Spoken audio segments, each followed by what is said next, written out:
এটা হচ্ছে আমার গাছ থেকে আজকে সকালে যে বেগুন নিয়ে এসেছিলাম। তবে আলুটা আমার গাছের না, আলুও লাগাইছি, বাট এই আলুটা কিনা আলু, আর বেগুন হচ্ছে আমার গাছের বেগুন। তো আজকে বেগুন দিয়ে, আর এই যে হচ্ছে এখানে রাখা আছে ছোট মাছ, এই ছোট মাছের চচ্চড়ি করব। তো এটা হচ্ছে হাতে মাখা চচ্চড়ি যাকে বলে, আমাদের মা চাচিরা করতেন। তো এই যে আজকে হাতে মাখা চচ্চড়ি করব।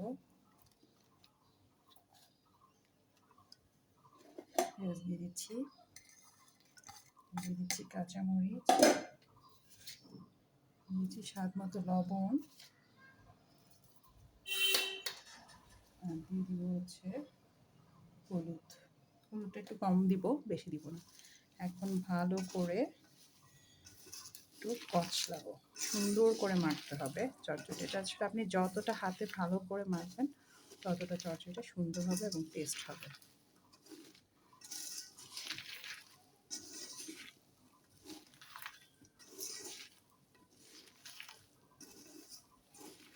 এই চচ্চড়িটা কিন্তু খেতে ভীষণ লাগে। হাতে মাখা চচ্চড়িটা আমার কাছে মনে হয় সবচেয়ে বেস্ট, কারণ এর ঘ্রাণ আর মানে ক্ষুধা মনে হয় দ্বিগুণ বাড়াই দিবে।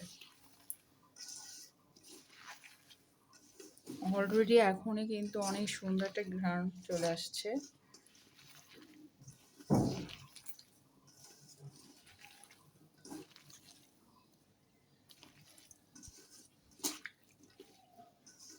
দেখুন চমৎকার হয়ে গেছে, একদম নরম হয়ে গেছে। এখন এই পর্যায়ে দিব তেল, পরিমাণ মতো তেল দিব।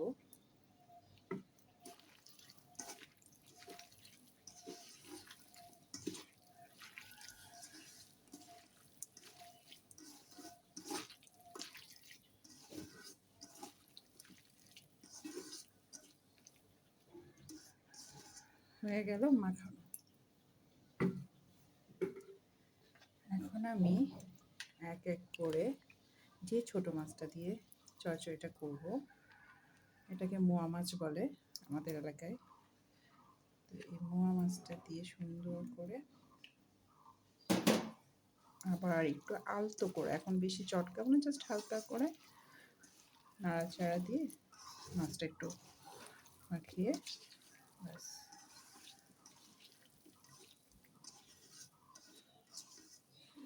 হয়ে গেল।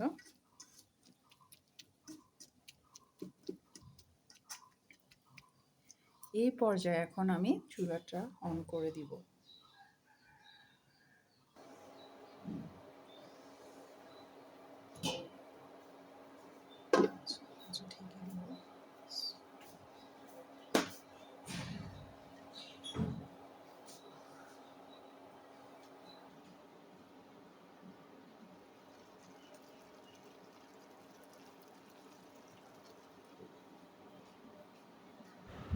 হয়ে গেল আমার মোয়া মাছের চচ্চড়ি। তো এটা এখন গরম ভাত দিয়ে খাবো, আলহামদুলিল্লাহ।